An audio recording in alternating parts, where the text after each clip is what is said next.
common denominator out of the hundreds of predators I've arrested was you had a parent allowing their child to have their devices in their rooms at night. They learned somewhere in the media or whatever that their kids have their own privacy. No, their frontal cortex of their brains can't handle the scheming. There's no way. That's your responsibility as a parent to handle that situation. When we insist that no more devices in rooms at night, here's what they're going to say. But I needed to wake up in the morning. Go to Walmart and buy a $10 clock. But I need to set 3 alarms because I don't get up with the first one. Go to Amazon, buy 3 for $4 and put it in strategic places of your room. Your butt's going to have to get up to shut those babies off. Just because the technology exists doesn't mean we have to give that to them.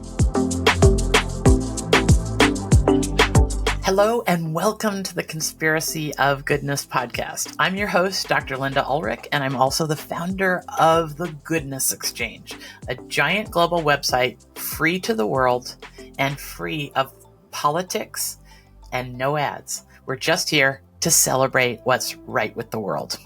And we're going to do that also every single week with a new guest on the Conspiracy of Goodness podcast. Today, we're talking to a really special person. If you've ever been concerned about your kids, your grandchildren, your nieces or nephews, and how they're using their phones constantly and wondering what the heck they're getting into there, then this episode is an episode for you or to pass on to a concerned parent that you might know. If you are a parent and you've looked at your kid's phone and thought, what in the world is happening there? You're not alone. The digital world is moving fast. While we can't correct this problem of it being the Wild Wild West, there is a roadmap, and that's what we're going to share with you today.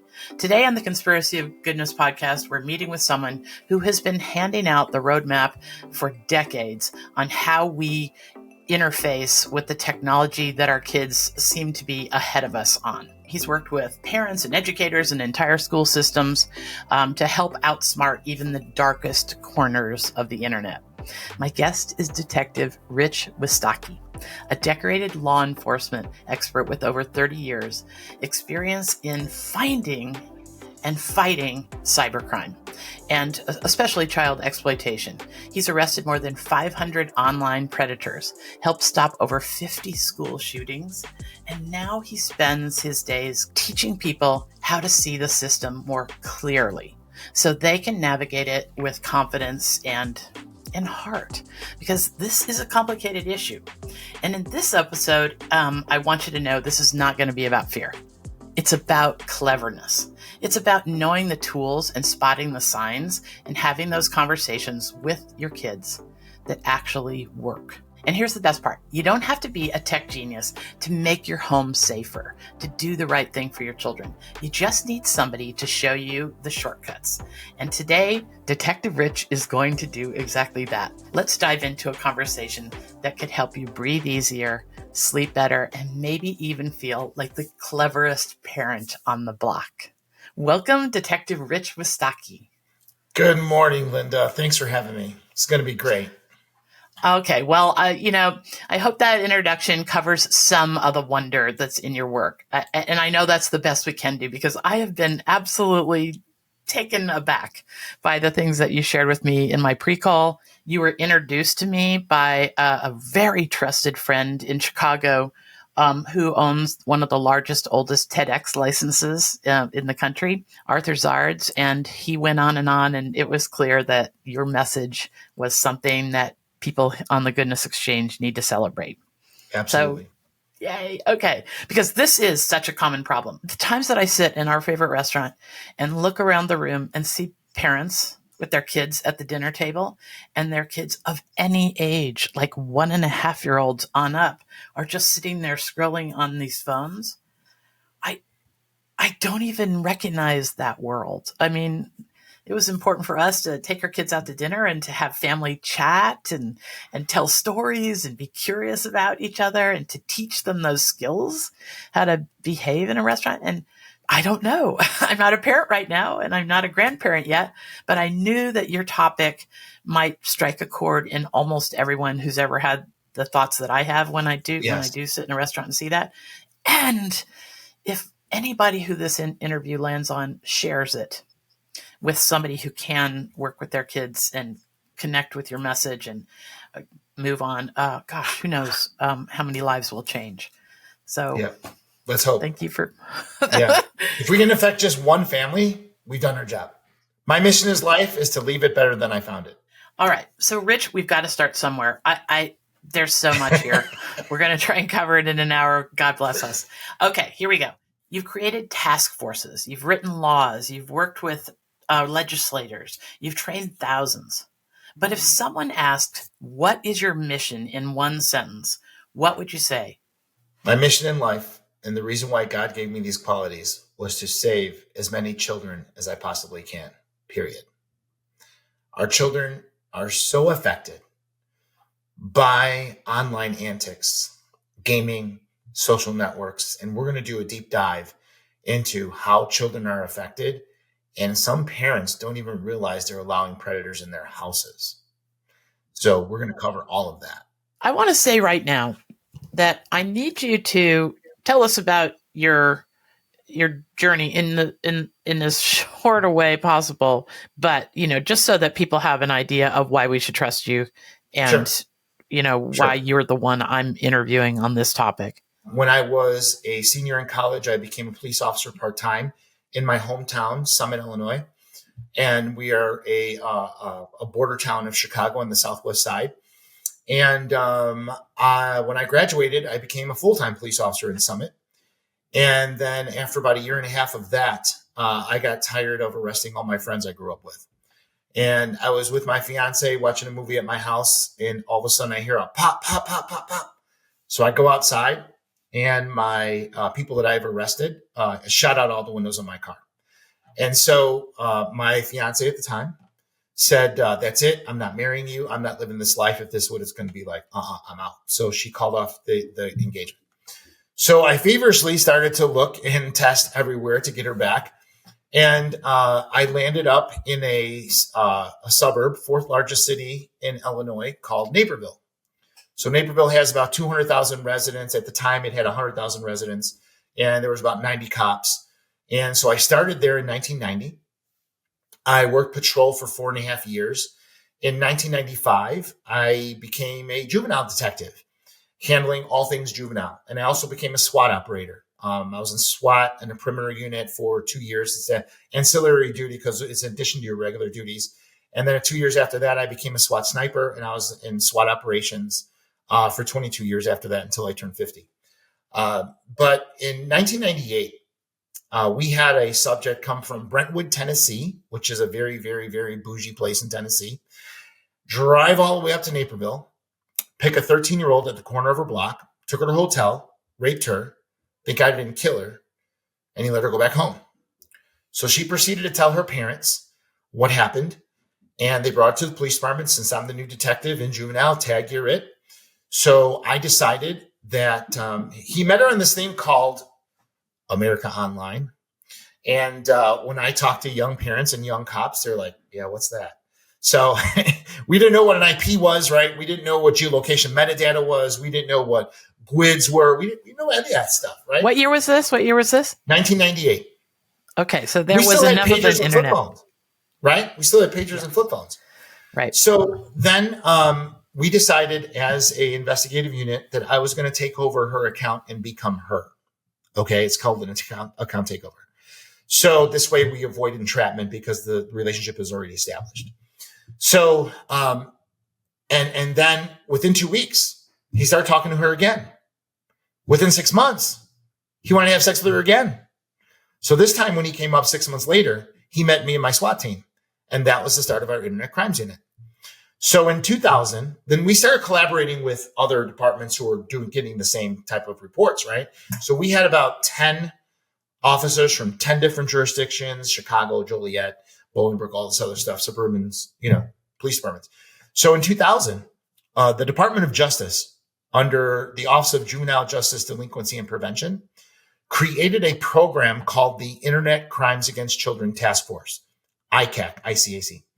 So currently today, there are 61 ICAC outlets throughout the country. Some states have 2, some states have 3, some states have 4. And our mission is to investigate child exploitation online.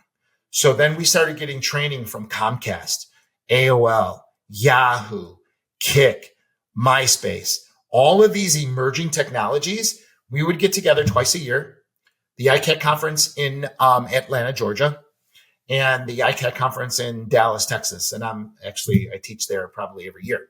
So in my career, I've arrested over 400 internet predators just doing this stuff. So in 2012, the prosecuting attorney's office in Will County had asked me to create a high technology crimes unit just for the county.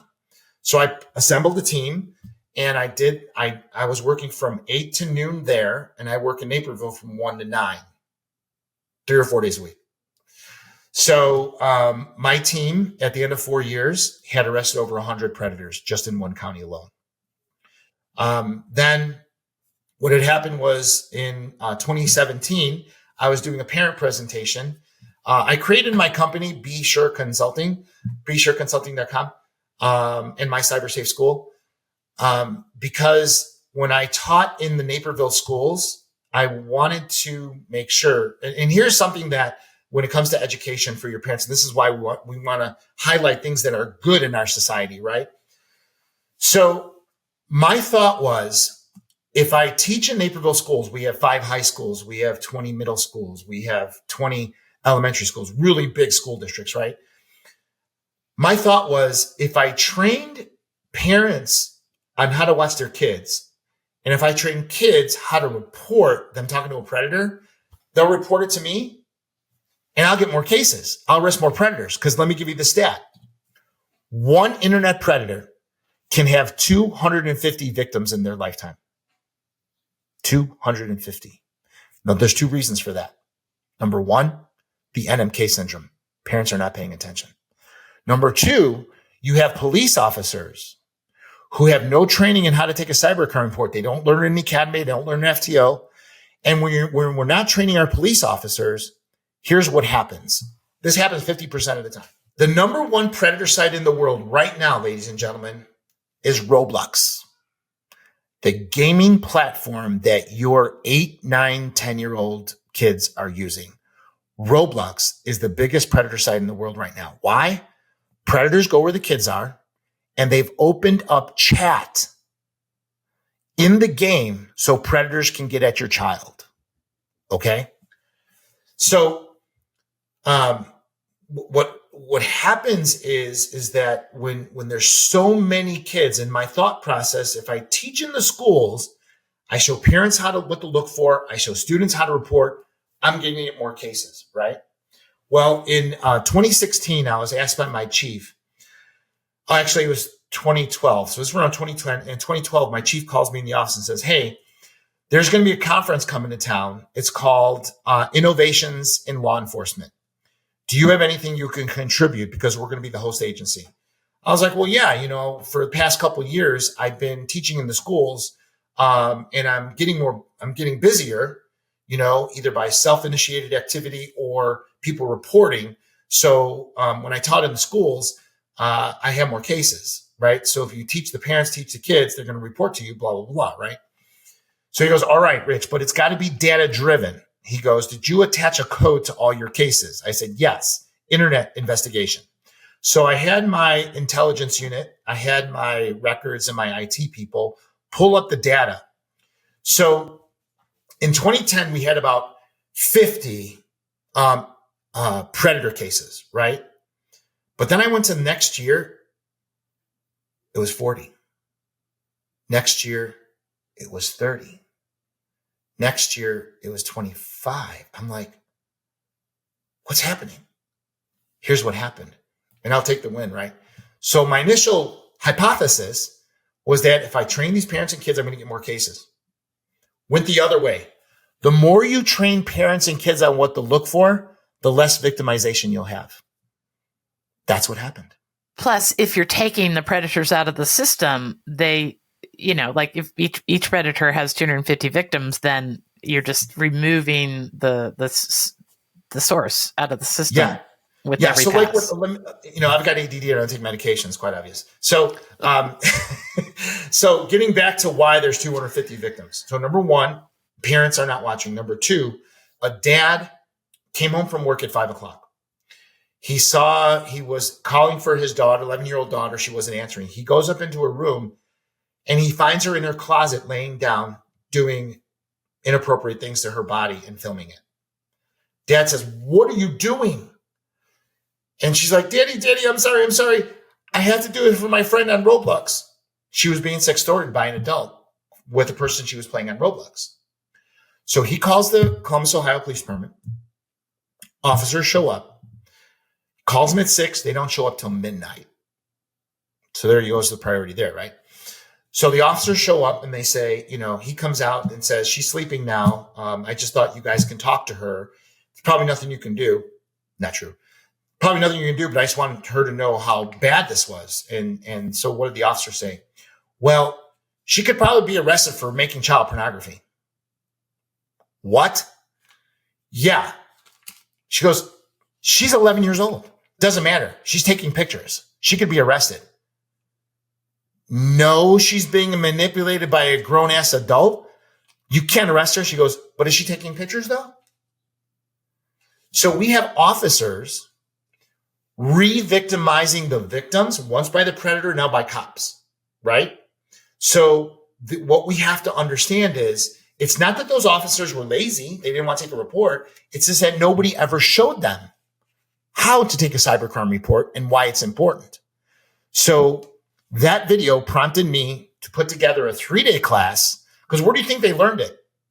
From their field training officers and from their sergeants. When they see other people doing it, they're going to do it because that's the acceptable practice. Oh, hell no. So my job is to not just watch and say, "Oh my God, it was terrible." No, I am going to do something about it. So I created a 3-day class for supervisors, field training officers, and beginner prosecutors to show them what they need to pay attention to and how to take cybercrime report. And that is how we're going to solve this. And that is how all progress is made. I have to interject here that, the Conspiracy of Goodness podcast is always full of positivity and light. And I see, even as hard as it is to hear all the things you're saying and the things you're going to say, big picture, this is the ultimate in positivity and light, because you are shining a light on stuff that is happening, that is going unnoticed, and you are building a fresh new system of knowledge and capabilities for all police officers. So I want to stress, folks, that while this may be something, a topic that is hard to hear, which is uncommon for the Goodness Exchange, that's for sure. Yeah. I'm looking at the much bigger picture here with Rich, and I'm saying, you take out, you show the statistics that you just talked about, the 50, then the 40, then the 30. Don't forget that translates to real children's lives. Education. That are changed forever because they weren't victimized. I mean, right. That's the positive thing here. And the frustration that you described by that last story is just the way all systems eventually deteriorate in the shadow of advanced technologies. The way GPS started out is completely antiquated compared to the way GPS works now. We got to keep up, and there are pioneers like Rich who lead us into new places when the old system doesn't work anymore, and that's what I'm celebrating. Yeah, and the power of this education, Linda, is, I'll give you another stat. Last year, my team and I, and we teach our parent presentation in English, Spanish, Polish, and Arabic. Okay, so we want to cater to all parents. And so last year we taught about 300,000. This year was about 250,000 students and parents. And last year we had 33 students come to us after the presentation saying that, "Detective, that's happening to me and I don't know what to do." We had to open up 28 criminal investigations. This year, as of yesterday, I am up to 30 as of yesterday. And this is May. This is May. We have another month. May 7th, 2025. Yes. So only this much into the year. I left Oregon in a small, tiny, it was Wallowa. Sorry, I get in trouble for that. It was Wallowa and it was Enterprise. And I left that school district with 7 victims. 7. 2 sextortion, 4 cyberbullying. When I asked that question, right? How many of you guys? And then we had 2 that were talking to predators and they didn't even realize it. Okay. Until So they saw what predators do. Okay, so that's the gap. So now we've wandered into the gap in the way parents understand the internet. You've already mentioned this website, Roblox, which I've never heard of, but I'm sure my kids are 25, 27, and 31. I just have to say to folks, I raised my kids just before this was a thing. Or I might have all kinds of other things to say. But What I did always say was that, I'm paying the bill on this phone. I didn't appreciate it the way you've explained it, but I did say, as long as I'm paying for the bill on your phone, I own it. And they had to be able to hand it over. And I did find some things here and there that concerned me, and I checked it regularly. Somewhere along the way, I did such a deep dive into your work. You say the first problem starts the day you let your children charge their phone in their bedrooms. Yes. Let's start there. Okay. So the common denominator out of the hundreds of predators I've arrested where I wasn't doing the undercover, or I was actually a parent brought their kid in and the kid got caught having a relationship with an online predator. The common denominator, hundreds. The common denominator was you had a parent allowing their child to have their devices in their rooms at night.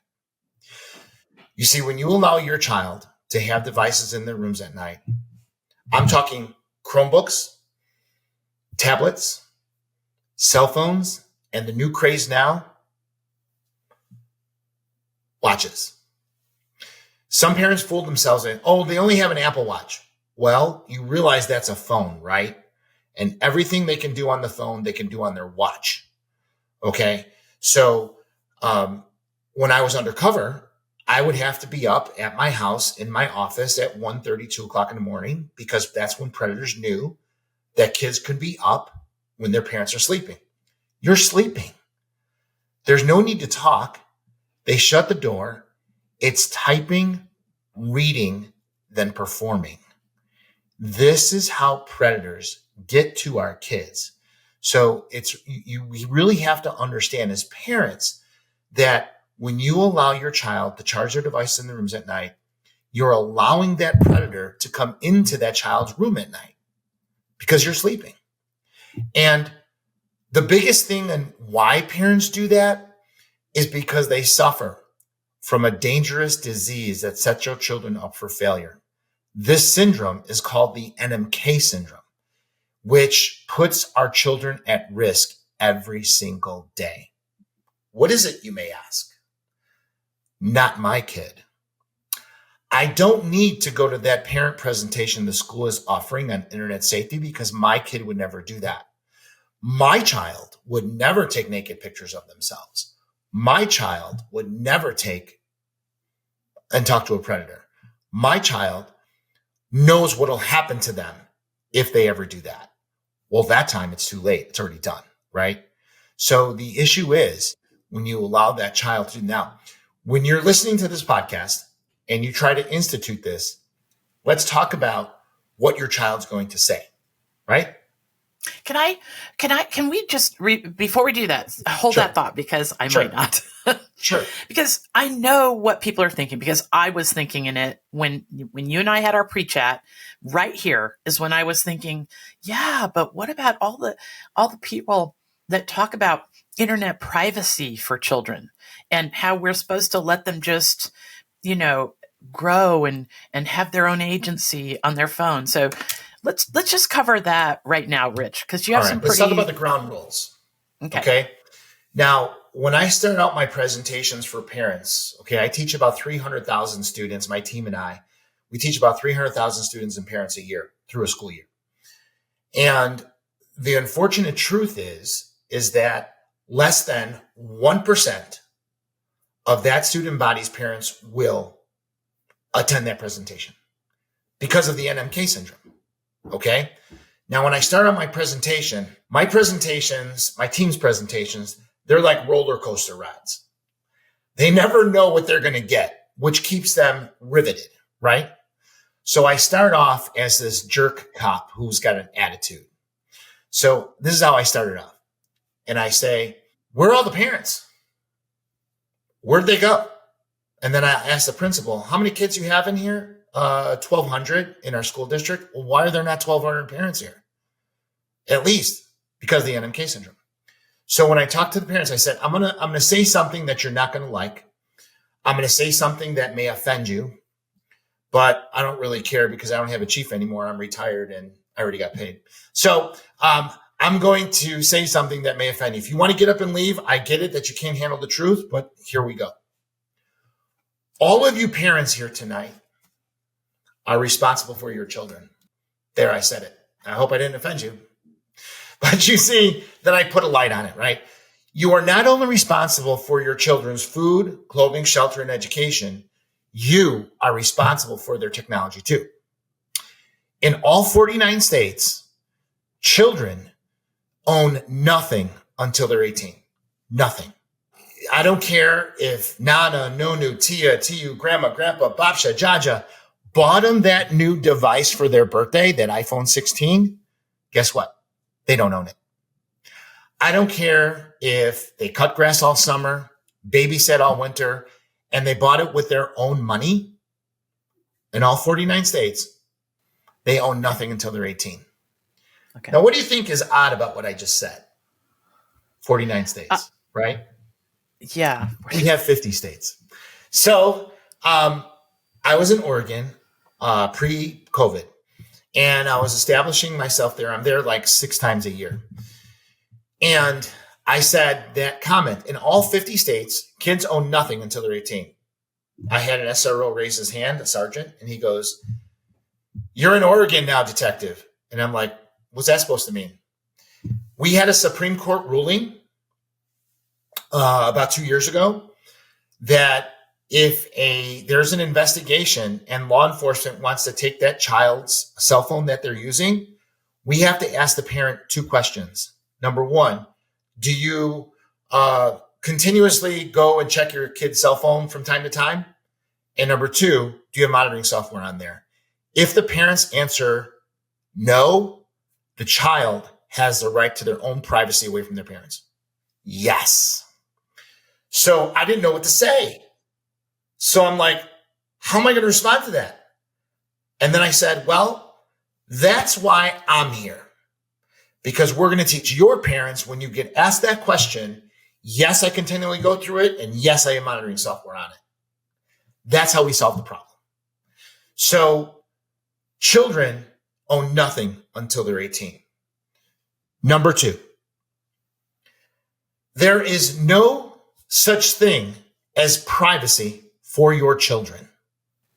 They don't own the device. Right. You are responsible for everything they have. And it's a proven medical fact, Linda, that the frontal cortex of their decision-making brain can't handle all the scamming and scheming that goes on social networking gaming platforms. Okay. They are way too young to understand all the scheming. That's why they're easy victims. Right. Number 3, I'm a real big proponent, and I warn my students and I warn my parents. If your child changes the access code to their device and locks the parent out, that is a consequence. And you never know it until you check, right? Here's why I'm such a big proponent of that. 2 years ago, I'm teaching down in Clinton, Illinois. And it was a Thursday night parent presentation to a group. And the chief and the sheriff had taken me out to dinner. And I leaned over to the chief and I said, "Chief, do you have a detective trained up if a parent brings their kid to the police department and they're a victim of sextortion or they're a victim of cyberbullying?" He goes, "Oh, God, no. I only have 1.5 detectives. I don't have money for training." He goes, "We don't even take the report." I said, "You don't even take the report? What do you do?" "I'll send him to the FBI or I'll send him to the state police." I was like, "Well, that's unfortunate." I'm like, "Here's my card. If you ever need anything, let me know." That was a Thursday. Monday morning. So I train about 4,000 police officers a year. Monday morning, I'm going to train police officers about 6:00 in the morning. I'm leaving my house. I get this call at 6:30 and it's a Clinton detective. And he goes, "Are you Detective Wistocki?" And I said, "Yeah, how can I help you?" He goes, "My chief told me to call you." I'm like, "Okay." I'm like, "What do you got?" He says, "Well, Saturday night, Sunday morning, there were some girls had a sleepover and they targeted another 12-year-old and they told her, 'Nobody likes you. You're so ugly. Why don't you just go freaking kill yourself? And she did it. She's dead. So I said, oh my God, I'm so sorry this happened. And Linda, I asked this question in every single student presentation that I teach as of yesterday. I asked them this question. How many of you over the last year have received the text message, nobody likes you, you're so ugly, just go freaking kill yourself? I have 20 kids raising their hands. I said, and I act like I lose my stuff. You know what I mean? I get all like I'm getting all crazy in my roller coaster, you know. I yell at them. I am sick and tired of this. I'm just sick of it. You know why I'm sick of it, kids?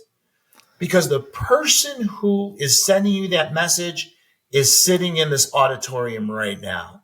And I asked them again, out of the people who have received that text message, raise your hand if the person is sitting in this room right now who had sent you that message. 3/4 of them here raise their hand. Our kids are doing it to each other. Okay. So when I tell parents that story, right? So when the detective called me, I'm like, oh my God, I'm so sorry. I said, all right, let's start with the messages. Did you see the messages? And he's like, no. And I'm like, what do you mean no? I said, you have the devices, right? That the girls were using? Yeah. Well, why can't you see the messages? Open it up. He goes, I can't. The kids changed the access code so the parents couldn't get in. So as parents, we have to ask ourselves that question. Why did my child change the access code? Because they're doing something nefarious. They're doing something that they don't want their parents to see. So that should be a clue, right? But parents don't get it. They think they learned somewhere in media or whatever that their kids have their own privacy. No, their frontal cortex of their brains can't handle the scheming. There's no way. That's your responsibility as a parent to handle that situation. So let's recap. Your children know nothing till they're 18. No devices in their rooms at night. There's no expectation of privacy. And if your child changes the access code in their device, they're hiding something from you. That's the end of it. All right. So I have to share just, from being involved in so many families over the years in the dental office. And I have to share something that I think even simplifies this concept that you're offering us even more for folks. I had I had a pediatrician all through the years that my children were growing up that summarized what Rich just said in one sentence one day to me. I was going on and on about how something, I have no idea what problem one of my kids was having. I was going on and on to him, and he was a man of very few words, made you raving mad sometimes, so many few words. He listened to me patiently, and then he said, Linda, there are some things a 12-year-old doesn't get to decide. That's the end of it. Yeah. I mean, and then he said, then years later, I must have not gotten it. And he said, Linda, there are some things a 16-year-old does not get to decide. And then it was the vaccinations for the 6-year-old that was dragging him by the hair. Linda, there are some things a 6-year-old does not get to decide. I mean, this is the same as when we travel the world with our kids and we're in an unknown place, someplace they don't know. They know how to walk in the woods of Vermont. They know how to look out for a moose. They know what to do. They know what to do if they came upon one. They know how to look out for a black bear. But if we're in the jungle, we Airbnb near the jungle in Costa Rica, they don't know one darn thing about stepping foot outside the yard of that thing. No sane parent would let their kids wander into the jungle at a vacation resort in Costa Rica. No sane parent, because they know that it's a wild world right there at the edge of the forest, and they don't even have they have no knowledge of what to tell the kid to look out for. I just stand on the fact that the internet is at least as dangerous as the jungle in Costa Rica. Oh, absolutely. I mean, it's like giving your 10-year-old the keys to your new Corvette and say, sweetheart, just go have a good time. If you get in trouble, don't tell us. And when you come back, we'll fill up the gas tank. You can go to New York, you can go to Hawaii, you can go to California, wherever you want to go. Just don't tell us if you did anything wrong. So this privacy thing, if we inspire a few parents to do something different than they've done, let's say their kids have had their own privacy and they're 14 for years, and somebody's inspired by our conversation and they really want to change things. I hope that we've given people some tools in that conversation that should remain pretty even tempered and so forth. I'm sorry, I was wrong to let you have so much agency over this very dangerous device and what's happening there. But from now on, I'm going to have access, or you don't have a phone. Is that as plain as someone can make it? Well, no, not really. So Okay. what we have to do, we have to start from the beginning. Okay. I'll ask the questions to my students. It's about the technology talk parents have with their kids. Okay. And most parents just give the phone. Yeah. And hoping nothing happens, right? They can't do that, because when we insist that no more devices in the rooms at night, here's what they're going to say. But I needed to wake up in the morning. Go to Walmart and buy a $10 clock. But I need to set 3 alarms because I don't get up with the first one. Go to Amazon, buy 3 for $4 and put it in strategic places of your room. Your butt's going to have to get up to shut those babies off. Okay. Just because the technology exists doesn't mean we have to give that to them. Okay, so let's start off the conversation. I ask the students, how many of your parents had a technology talk like this with you? If you do anything wrong on this phone, if you give up personal information, if you take naked pictures of yourself, if you tell anybody where we live, you're going to be grounded. I'm taking your phone away. You're not going to go to your sports. You're not going to hang out with your friends, and the doors are going to come off the hinges of your bedroom. If you ever right? Yes. So I asked the kids, how many of your parents had technology talk? Like that. 80% would raise their hand. Oh. Okay. So I tell them, I said, okay, tonight I'm going to be speaking to your parents. Now, when I speak to your parents, I'm going to tell them that that's wrong and they shouldn't do that to you. They should never threaten you with your technology. And then they're like, yeah, you know what I mean? They get all crazy. And then I go into, there's no such thing for privacy for you.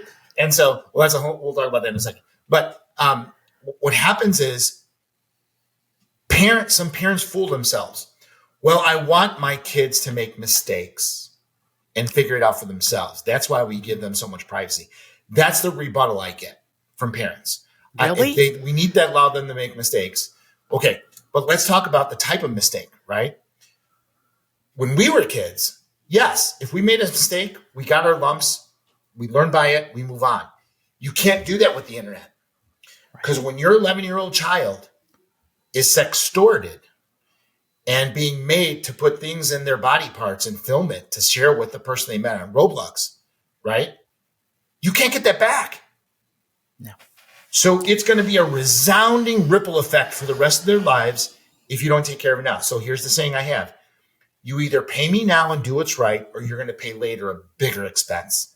And this could deal with their mental health, suicide, and their reputation. Okay? Right. So here's how I tell them they have a technology talk.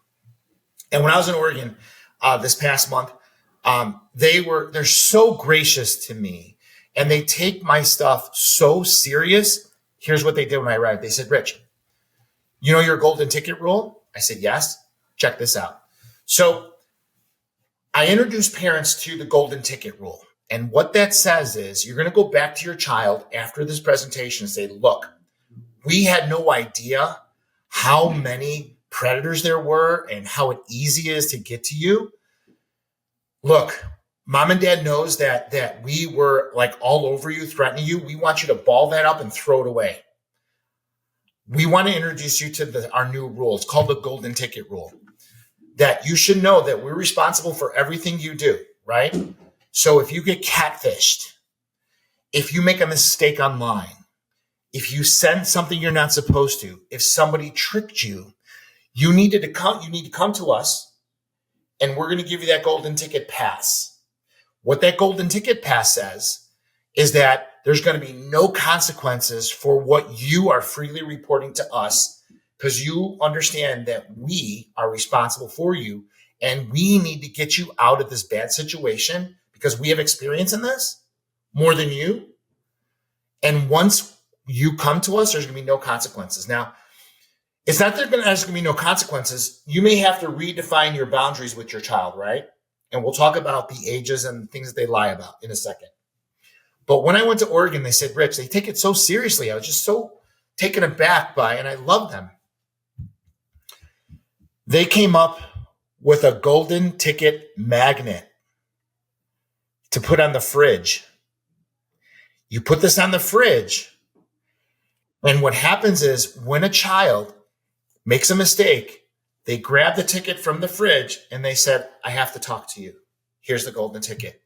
That means there's no consequences. Something bad has happened and we need to address it as a family. I was like, this is amazing. A physical thing that kids can look at every day, knowing that they have a pass to talk to their parents at any time unscathed. That is the conversation that we need to start having.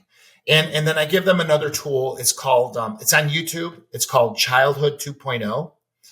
I am, full disclosure, part of what's called the BARC team.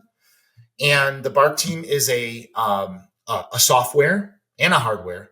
It's a software you can put on your child's phone, and you can remotely get barked at every time they violate the policy.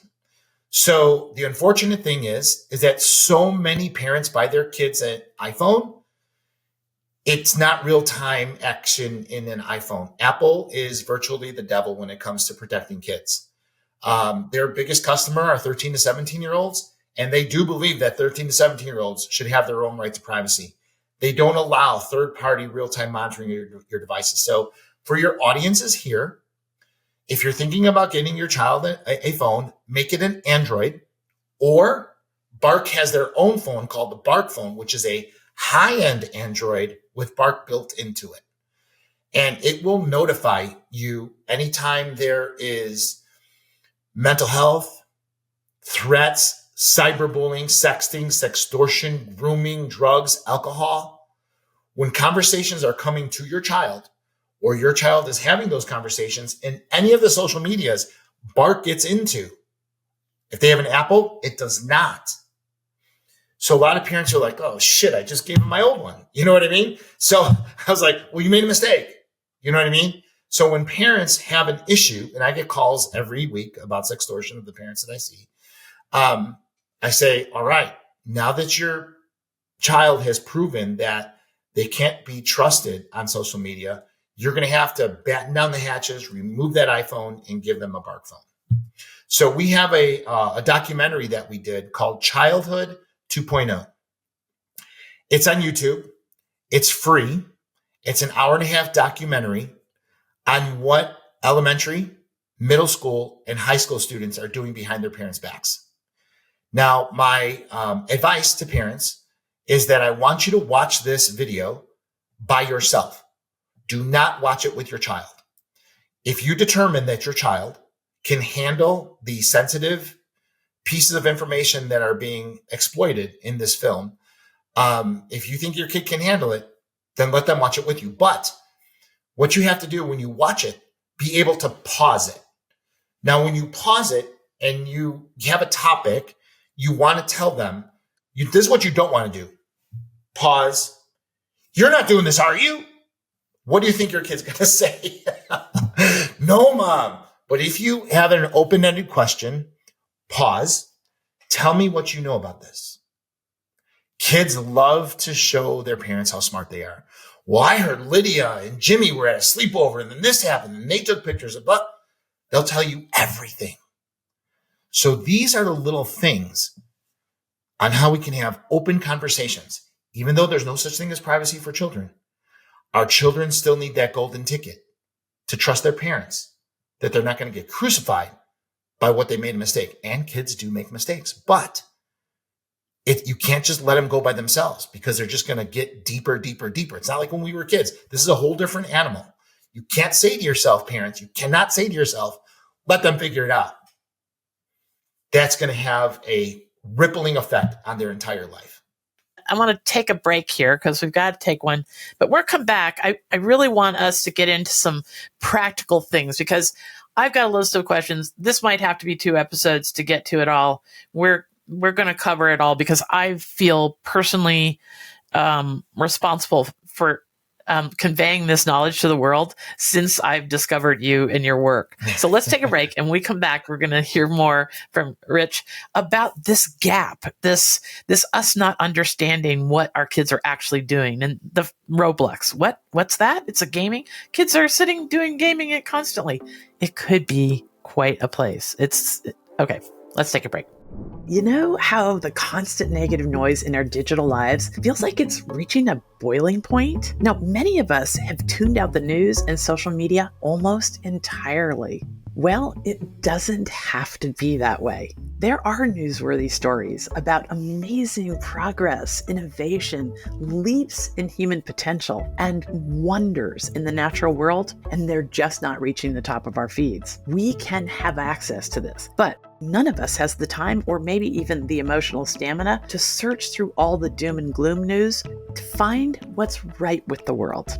Okay, enter the Goodness Exchange. There, we are giving instant access to positive news for curious people. Did you hear about the recent Harvard study that found that exposure to just 4 minutes of good news can make you 32% less anxious and 18% more optimistic? Well, I don't know about you, but I need those kind of numbers in my life. So if you want to live with more joy and way less fear, it's really simple.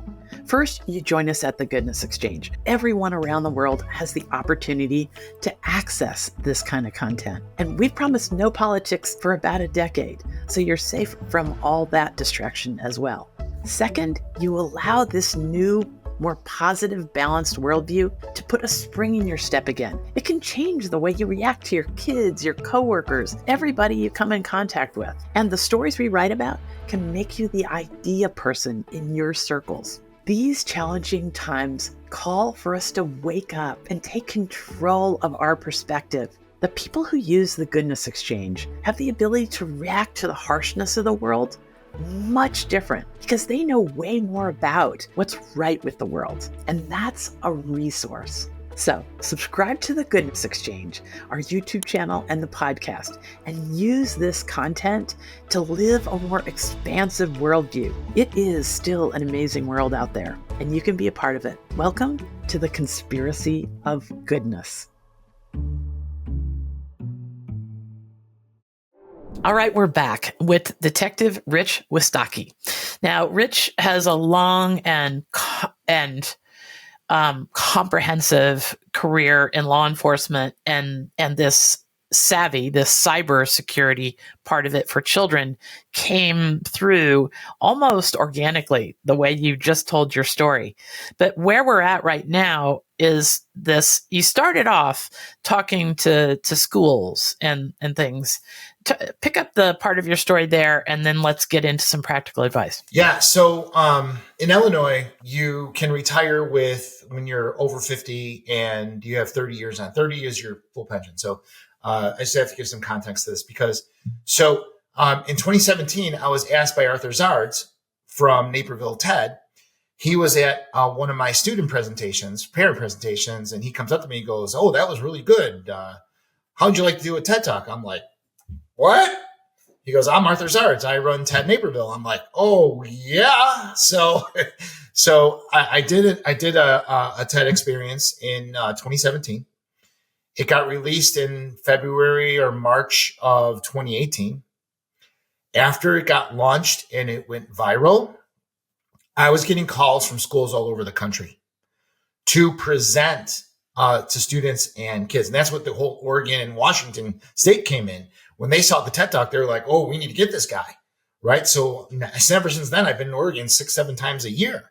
Right. Because they're really progressive in their schools and teaching. They love bringing outside people in and teaching their students. Then I got hired by Kane County Sheriff, who wanted me to start their high technology crimes unit. I did that for a year and got them started. And so now I train about 4,000 police school resource officers a year because they don't have the training when it comes to cyber. So I kind of jump ship, if you will, from internet crimes against children to training school resource officers now. And I've created a program in 2021 on how to stop school shootings. And we've been very successful. Last year, we stopped 55 school shootings. This year, as of Friday, my guys in Florida, kudos to them. They stopped number 38, and this guy had an arsenal of weapons. And I don't know if you want to get into that, but All right.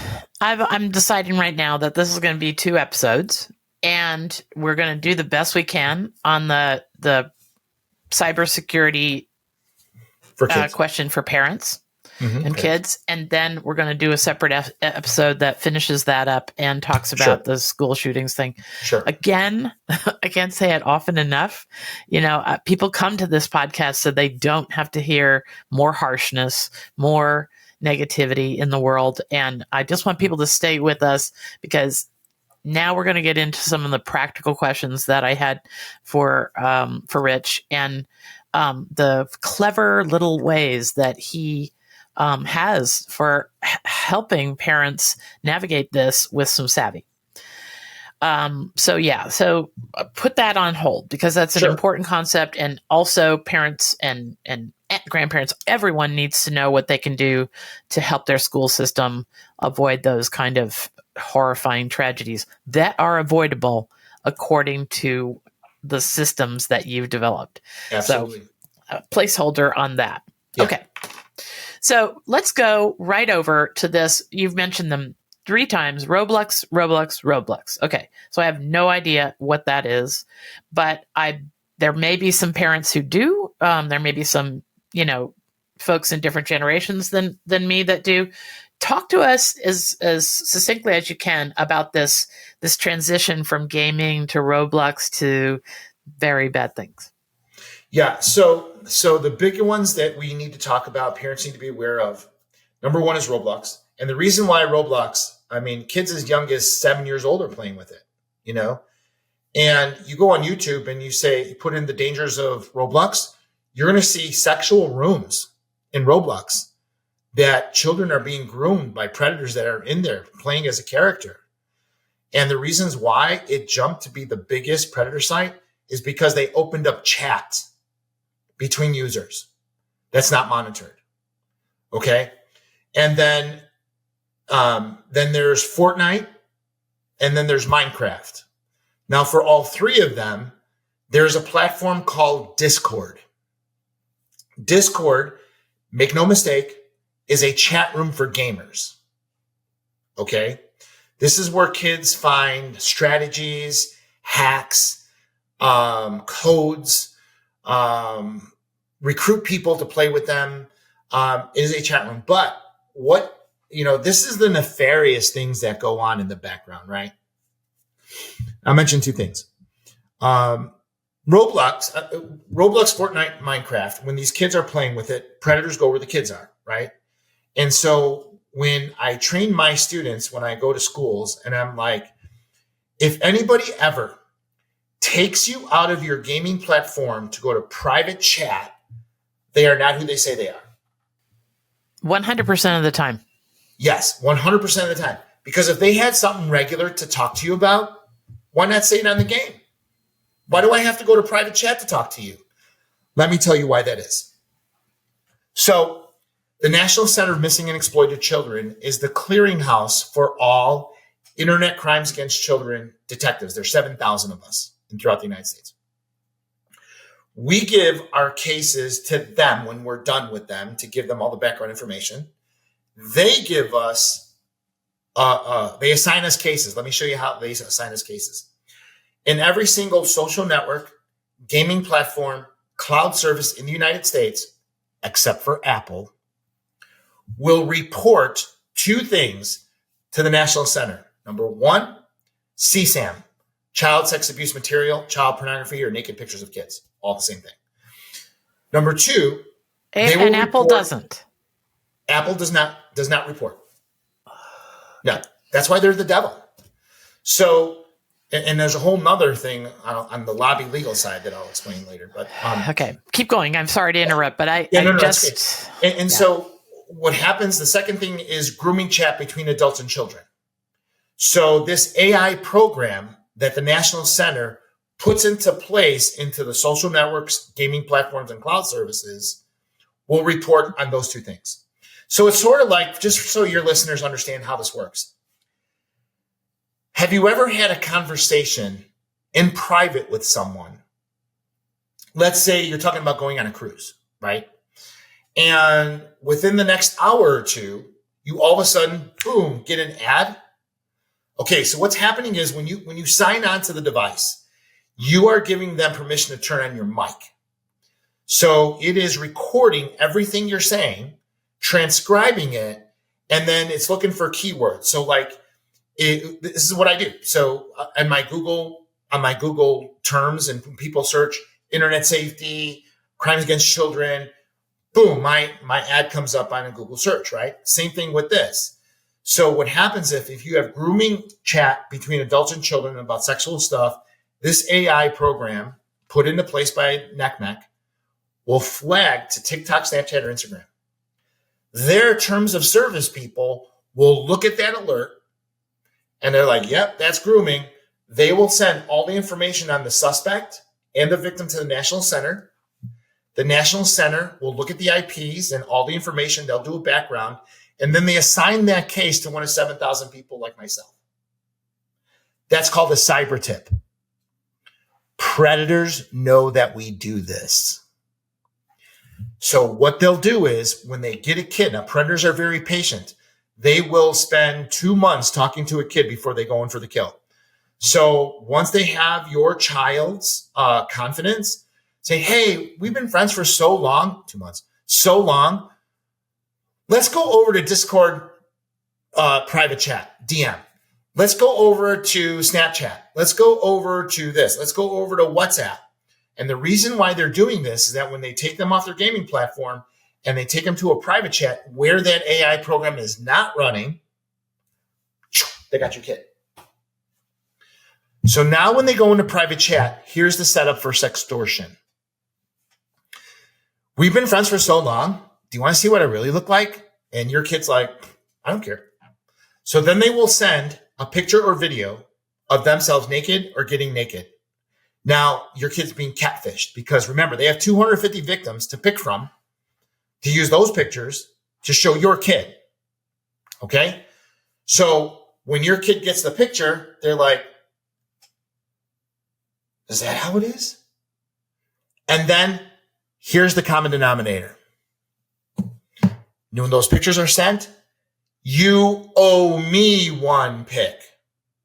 Now you owe me one pic. The common denominator of every sextortion case I've ever investigated was you owe me one pic.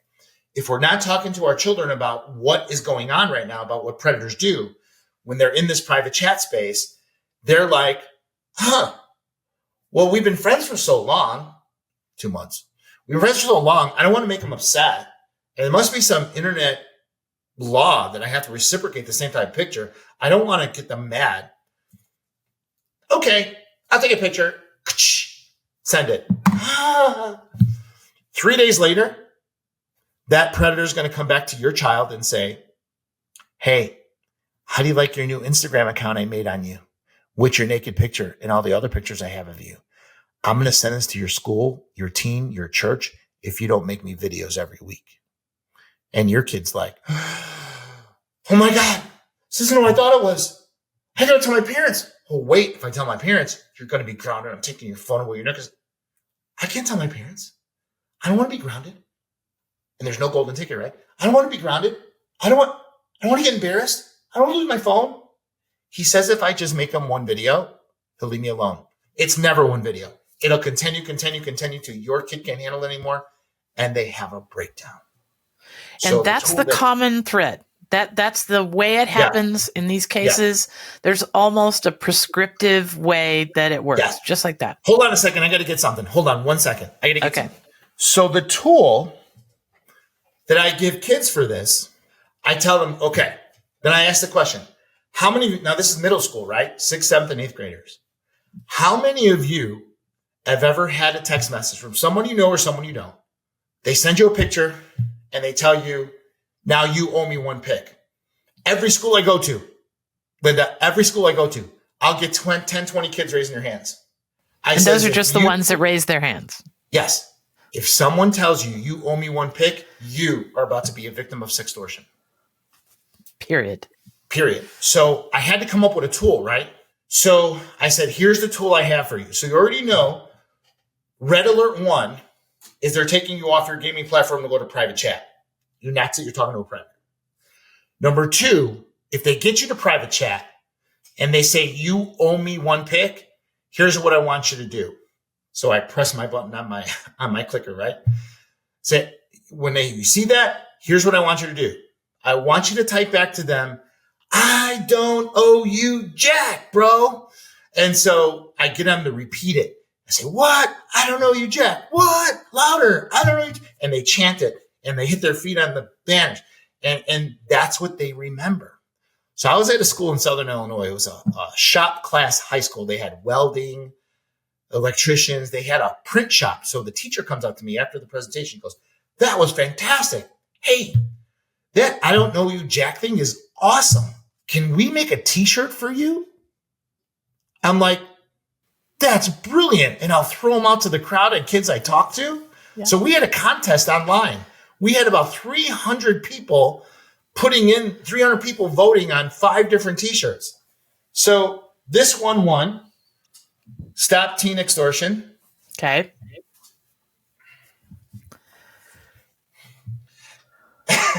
Yay!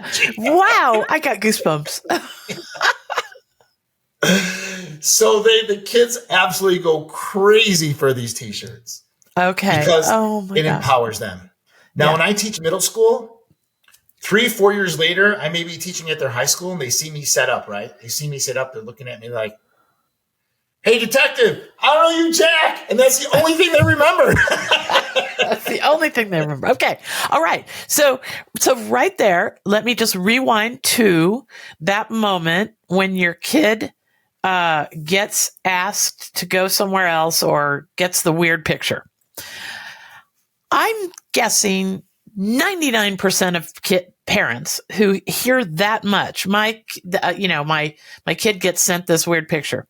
99% of them think, not my kid. They think that their kid would already hit the exit button and get out of and recognize the threat is coming. Like, I just don't know anybody who would say my kid is so stupid that they would fall for that for sure. I just don't know people that would say that. So, like, what do you say to that, to all the parents who say, not my kid? They would, if somebody did that to them, they'd hightail it. So this is how you ask them, right? Again, when you watch Childhood 2.0, tell me what you know about you owe me one pic. What does that mean? And they're going to say, well, I heard so-and-so and so-and-so and so-and-so. But what you have to differentiate between boys and girls, okay? Girl sextortion is about more pictures and videos, and these are predators who are involved in a child pornography trade. They looked at all the child pornography that's out there. It's not enough for them anymore, so they have to go find their own. So predators are sextorting and exploiting girls, okay? Some boys. But when it comes to boys, there's a group called the Yahoo Boys out of Nigeria. And they are involved in trafficking young girls and using young girls' naked pictures. And they will play with these kids on Roblox, Minecraft, and Fortnite. And then they'll get them to Snapchat or Instagram video chat. And they'll have a private conversation. You know, young boys, 14, 15 years old, they're full of hormones. They've probably never seen a naked girl before. And now one's interested in them. And they will get your boys to masturbate on cam or send them pictures of themselves in their room with their faces holding their junk. And then they'll copy all of their Instagram or Snapchat friends. And then they're doing screenshots, right? These Yahoo boys, they're Nigerians, they're in the UK, they're in the Philippines, and they will tell the kid, you know, they're having the sexual thing with them. And then when they're done, now that I have you, you're going to give me $250 in gift cards. You have 4 hours to give me that gift card. And it's going out. And they start sending those naked pictures to their friends. And then their friends will text the kid back, what are you doing, you weirdo? Why are you sending me this stuff? Right. And we have so many teenage boys killing themselves as a result of the Yahoo boys. And again, for a parent to say, my kid would never, are your boys full of hormones? Do they like looking at naked girls? The answer is going to be yes. So the Yahoo boys come in through the gaming platforms, establish a relationship with your sons, and then sextort them on Snapchat or on Instagram. Rich, And so when they say, give me that $250 gift card, they give them the $250 gift card. All right, please stop sending it. Now you owe me $300. Now you owe me $400. Now I want your parents' credit cards. And they go get them. And we don't hear about this because eventually it does rise to the level of the parents, but the parents are way too embarrassed to share it with their friends or every week take a stand. I just had a firefighter that works with my son call me 2 days ago. He goes, I'm so embarrassed. I've seen you speak. I've seen you in the news. And I never thought it would happen to my son. Happened to me. Okay. This through everything that we've said so far, this is what I wanted people to hear. What you just said, that any of us are capable. We are all nice people. Anybody listen to this podcast is deeply a nice, good, conscientious person. It is no reflection on your parenting. It's just something that you're not aware of. Right. And now that you're aware, let's do something to make it better. Right. Okay. There's so many things to ask. Okay. So how does this gaming world work? How do you suggest we find a way to, I've seen my kids playing Minecraft, when they were younger, probably in the earliest days when maybe this was part of it or wasn't. Mm-hmm. I don't know. Mm-hmm. But tell us exactly how we do navigate the gaming world then for our kids. So number one starts with that technology talk, right? Number one, it starts with that technology talk, the golden ticket rule, explaining what the parameters are, okay, that you need to come to us, something bad happens, no devices in the rooms at night. That's where everybody must start. And your children have to know that they can come to you at any time to tell you when they run into things like this. That's the start. That's the foundation, okay? Now, all this other stuff we're talking about, like when it happens, parents need to know that there are 5 pieces of evidence that you need to give law enforcement if, God forbid, any of this stuff happens. So number 1, we need screen captures of everything. The chat, the profile, what she said, what he said, the pictures, the videos, the numbers. We need screen captures of everything, print it out, and make it a file. That's number 1. Number 2, I need a screen capture of the user ID of the social network or the gamer tag on the gaming platform or the fake phone number that they're texting from or the email address. So user ID from the social network, gamer tag from the gaming platform, the fake phone number that they're using, or the email address. I need a screen capture of that and print that out. Number 3, now here's where it goes a little sideways. If you're a victim of this and you want to find out who it is and make them accountable, do not report it to the abuse section of the social network. Do not do that. Let me explain to you why. When you report something as abuse, right, their TOS team, their terms of service team, will review the complaint. And they will look at what's being reported. And then within 3 to 7 days, they could delete the account. Now, let me ask you a question. Does cyberbullying happen only once? No. It happens numerous times, right? So what happens is when you first report it to the social network, they may delete it in 3 to 7 days. Then it happens 2, 3, 4, 5 more times. Parents get upset. That's it. I'm going to the police and they better do something about it. Police take the report, goes to a detective. From the time it gets reported to the police to a detective that gets it, it could be 3 to 7 days. Then the detective has to prioritize their cases. They send in a preservation request on the account that's being reported. They send a subpoena or a search warrant, but the social network has already deleted it. What are they going to get back? Nothing. The victim already killed their own case. Okay. So if you don't care who the person is who is affecting your child or you, and if you don't want the police involved, yes, by all means, that's what the abuse button is for. Report it. Okay. But if you want to find out who it is, and if you want us to make them accountable, do not report it to the social network, because we, as law enforcement officers, have the ability to lock or delete any account based on our investigation. Anywhere in the world, we can do that. Yes. So number 4, I need a detailed type statement as to what happened and how it made you feel. For example, I was in Roblox. My gamer tag was this. I was playing with gamer tag so-and-so. After about 2 months, every day after school, we went over to Discord. When we went to Discord, he sent me some pictures. Then he said, you owe me one pic. I gave him a pic, and now this is what he's doing to me. I'm really scared, and this is what's happening to me. I need that typed up, printed out. And number 5, I need everything we just discussed printed out and put on a flash drive. Not one flash drive, 2 flash drives, because sometimes cops lose stuff. Just saying. So when you go to the police, you're going to have all your printouts and your flash drive. There you go. Here's my evidence. And a cop that has not been trained, you're going to be like, oh, crap, they got evidence. If I don't take this report, I'm going to get 30 days off. So I better take the report, right? Because you are like forcing the law enforcement agency to take the report because I have all this evidence on the exploitation of my child. Okay? So these are the 5 things that parents need to know. If God forbid this happens to their children, this is what law enforcement needs to report it. So that takes us, through, why this is so scary, why it's so common, what to do if we see this is happening in our family. Some people might say, my kids aren't gaming that much, or people will find all kinds of ways.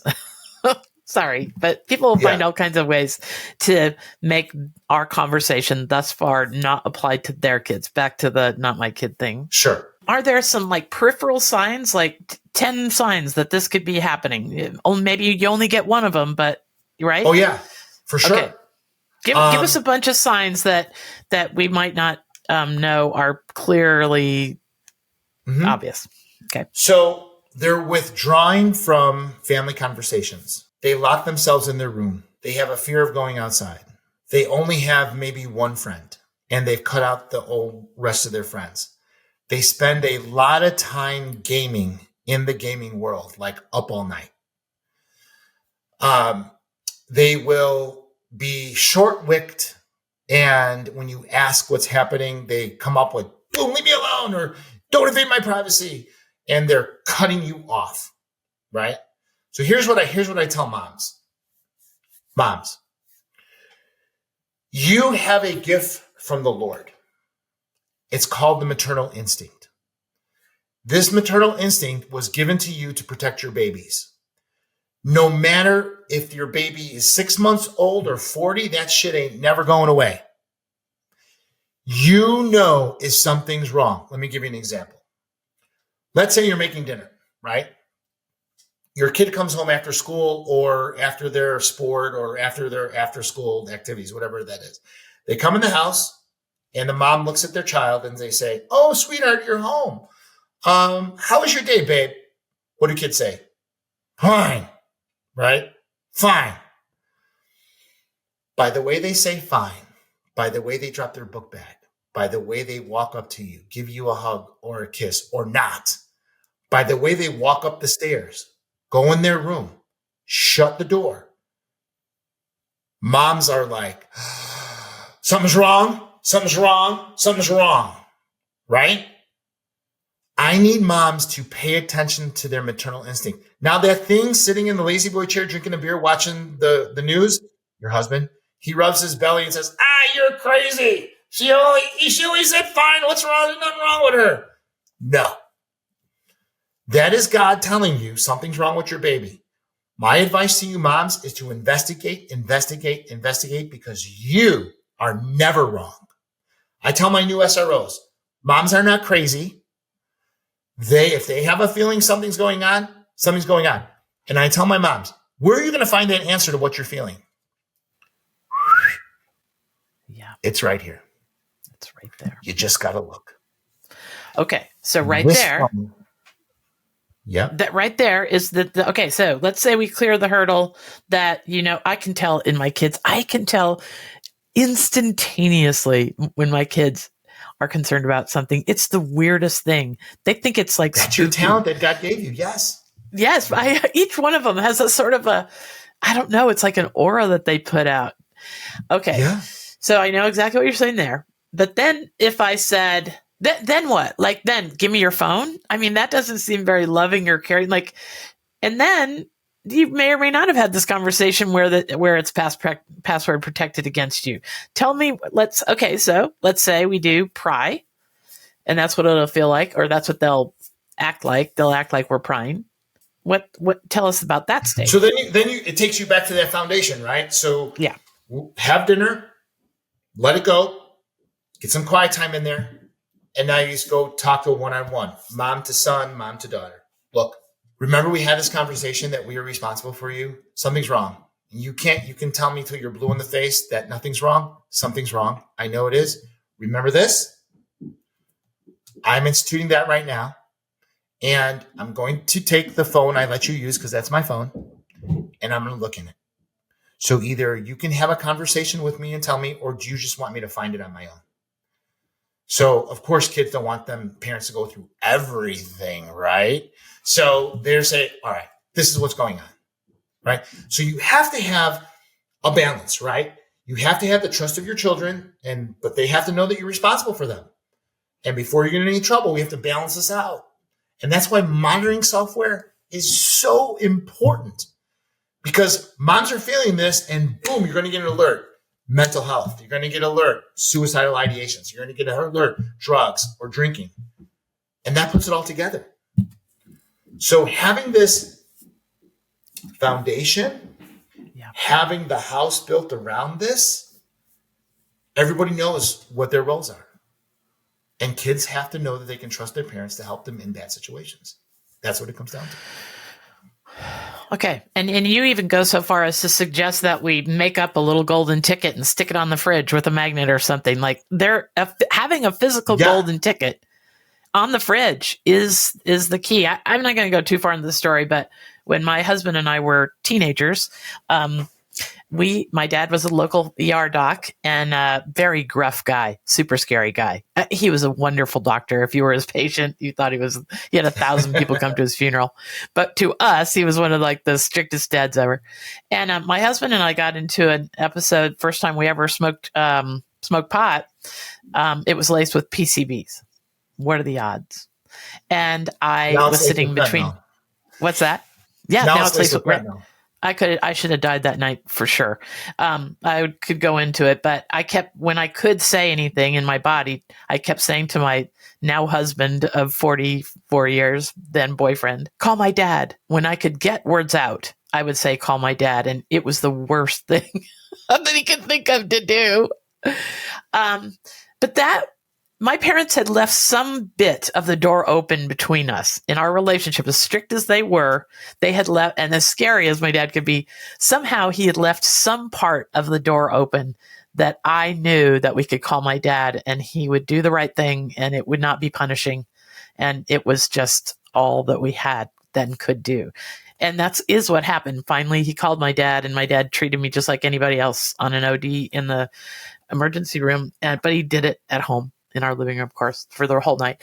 And my parents, I'm sure they had my mom wasn't as forgiving as my dad was, and I'm sure they had quite an argument, but they never did punish us for it. They knew that we were scared crapless and we would never do that again. And we never did. And I tell that, and just to reiterate that if it sounds spooky-ooky or too out there, what Rich is saying about having some level of understanding between you and your kids, that there is a golden ticket, you can do it.